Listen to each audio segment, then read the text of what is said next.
ये जो बाहर आप गार्ड्स देख रहे थे उनको कुछ नहीं पता, अधिकारी जिनका कुछ नहीं पता, उनको किसी चीज के बारे में नहीं पता, लेकिन आप ये सोचिए कि ये बहुत बड़ी लापरवाही जो 4 जिंदगियां ली गया, उन मजदूरों पर दबाव बनाया गया कि अपनी जान को जोखिम में डालिए और सेप्टिक टैंक में जाइए, और फिर क्या हुआ वो आपकी आंखों के सामने है।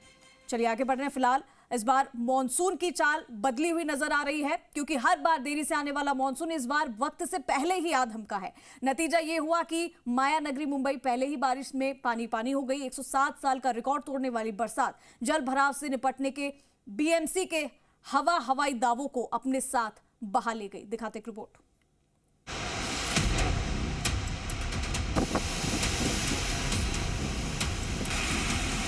गटर किधर है वो मालूम नहीं होता, तो गटर में आदमी पड़ निकल जाएगा।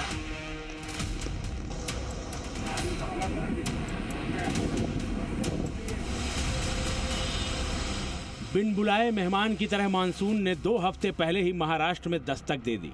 ये दस्तक कितने जोर से हुई है इसका अंदाजा आपको डूबती उतराती मुंबई से आई तस्वीरें देखकर हो रहा होगा। मुंबई में बारिश की रफ्तार का अंदाजा आप ऐसे लगा सकते हैं कि 1 घंटे के भीतर ही 100 मिलीमीटर से ज्यादा बरसात हो गई, जिसके चलते जगह जगह सड़कों पर पानी भरा नजर आने लगा। मौसम विभाग के मुताबिक मानसून की पहली बारिश ने 107 साल का रिकॉर्ड तोड़ दिया है। सुबह के वक्त हुई बारिश ने दफ्तर जाने वालों के लिए मुसीबत खड़ी कर दी। सड़क पर घुटनों तक पानी भरा नजर आया। स्कूल जाने वाले बच्चों को भी बड़ी परेशानी उठानी पड़ी। इस बार मानसून बहुत जल्दी आया है। मैं जो नज़ारा दिखा रहा हूँ सुबह के वक्त का है, और आप देख सकते हैं पूरा इलाका, ये जो लोअर बेल्ट का इलाका जो माना जाता है हमेशा बहुत ज़्यादा जहाँ पे वाटर लॉगिंग होती है, वो वाटर लॉगिंग होनी शुरू हो गई है। सुबह का पहला पहर है, लोग अपने दफ्तरों के लिए जा रहे हैं, और हालात ये हैं, मैं जहाँ खड़ा हुआ हूँ मेरे पूरे जो घुटने हैं वो यहाँ तक पानी तक आ गए हैं। और ये बात इसलिए बताई जा रही है कि ये कोई ऐसा नहीं है नेचर ने बहुत ज़्यादा बारिश कर दी हो। ये बेसिकली जब नालों की सफाई नहीं होती है टाइम पर, आप इंफ्रास्ट्रक्चर को डेवलप नहीं करते हैं, तब इस तरह की चीज़ें देखने के लिए मिलती हैं और लोगों को खासा रूबरू होना पड़ रहा है। सायन पनवेल हाईवे की ये तस्वीरें देखिए। पूरा हाईवे समंदर बना नजर आ रहा है। 25 किलोमीटर लंबे इस हाईवे पर जगह जगह दरिया बहता नजर आया। इसी दरिया के बीच से गाड़ियां गुजर रही थीं। तस्वीरें देखकर आप अंदाजा लगा सकते हैं कि इस हाईवे पर पानी की निकासी को लेकर व्यवस्था किस तरह की है। दक्षिण मुंबई स्थित जेजे फ्लाईओवर पर भी बारिश के चलते हालात भयावह नजर आए। फ्लाईओवर के पास की सड़क पानी में समाई हुई नजर आई, जिसके चलते भयंकर ट्रैफिक जाम देखने को मिला। लोग बारिश को लेकर की गई बीएमसी की तैयारियों पर सवाल खड़े करते नजर आए। पहली बारिश में ऐसा हाल है तो आगे क्या होगा? आने जाना बहुत मुश्किल से आना पड़ता है हम लोग को। इधर तो गटर किधर है वो मालूम नहीं होता, तो गटर में आदमी पड़ निकल जाएगा। देर रात से ही हो रही लगातार बरसात ने माया नगरी की रफ्तार को ठप कर दिया। आसमान से लेकर जमीन तक इसका असर देखने को मिला। नवी मुंबई की तस्वीरें देखिए। दावा किया जा रहा था कि इस इलाके में वाटर ड्रेनेज सिस्टम ऐसा बनाया गया है कि पानी का सड़कों पर नामो निशान नहीं दिखेगा, लेकिन पहली ही बरसात ने इन दावों की कलई खोल दी। मुंबई के पौष इलाके भी पहली बारिश में ही डूबते उतराते नजर आए।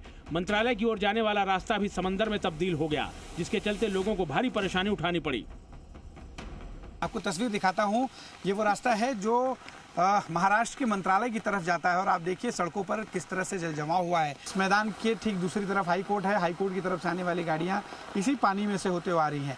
ये स्थिति सिर्फ टाउन इलाके की, यानी जो शहर का मुख्य हिस्सा है जहां पर मंत्रालय, हाई कोर्ट, चर्चगेट स्टेशन जैसे बड़े लोकेशंस हैं, यहीं पर नहीं है, बल्कि जो लो लाइंग इलाके हैं, फिर वो चाहे हिंदमाता हो, सायन हो, कुर्ला हो, अंधेरी हो, हर जगह जल जमाव की स्थिति है।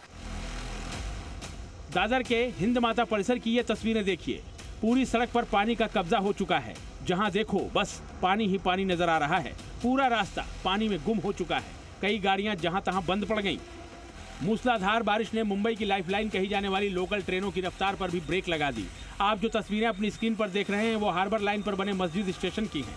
ट्रैक पर पानी भर चुका है। किसी नहर के जैसा नजारा है। वडाला और सीएसएमटी के बीच चलने वाली ट्रेनों की रफ्तार सुस्त पड़ चुकी है। हार्बर लाइन ही नहीं बल्कि सेंट्रल लाइन पर भी ट्रेनें लगभग 2 घंटे की देरी से चली, जिसके चलते आम लोगों को भारी मुसीबत उठानी पड़ी। तकरीबन 30 लाख से ज़्यादा लोग मुंबई की लाइफलाइन कही जाने वाली लोकल ट्रेनों का सहारा लेते हैं, जिसके चलते वो ऑफिस समय पर पहुंच पाए, घर समय पर पहुंच पाए। और ऐसे में जो यहाँ पर प्रभावित लोग हैं, हम उनसे भी बात करने की कोशिश करेंगे और उनसे भी जानने की कोशिश करेंगे। आप लोग किधर जाने वाले थे? मेरे को जाना था टूवर्ड्स CST, बट जिस हिसाब से ट्रेन का आज पोजीशन है, मुझे नहीं लगता कि ट्रेन आगे कुछ रूट प्रॉपर होने वाला है। बारिश के चलते हालात ऐसे हो गए कि हाल ही में शुरू हुआ आचार्य अत्रे चौक अंडरग्राउंड मेट्रो स्टेशन पानी में डूब गया। ये स्टेशन मुंबई की एक्वा लाइन 3 का हिस्सा है। मुख्यमंत्री देवेंद्र फडणवीस ने 1 मई को ही इसका उद्घाटन किया था। पहली ही बारिश ने इस स्टेशन पर पानी की निकासी को लेकर हुए इंतजामों की कलई खोल दी। तेज बारिश के चलते KEM अस्पताल के ग्राउंड फ्लोर के हॉल में भी पानी ने घुसपैठ कर दी। तस्वीरों में आप देख सकते हैं कि कैसे पानी ने अस्पताल परिसर पर कब्जा जमा लिया है। जिस जगह पर पानी घुसा है वहां बाल रोग अतिदक्षता विभाग यानी PICU डिपार्टमेंट है। मुंबई में हो रही भारी बारिश के बीच समंदर में उठ रही ऊंची ऊंची लहरें भी खौफ पैदा करती नजर आईं। लगभग 5 मीटर ऊंची लहरें बांद्रा इलाके में किनारे से टकरा रही थी। हालांकि कुदरत की आसमानी स्ट्राइक मुंबई पर आगे अभी जारी रहेगी, लोगों को राहत मिलने वाली नहीं है। मौसम विभाग ने ठाणे, मुंबई, रायगढ़ और रत्नागिरी जिले में बारिश को लेकर रेड अलर्ट जारी किया है। ब्यूरो रिपोर्ट, जी मीडिया।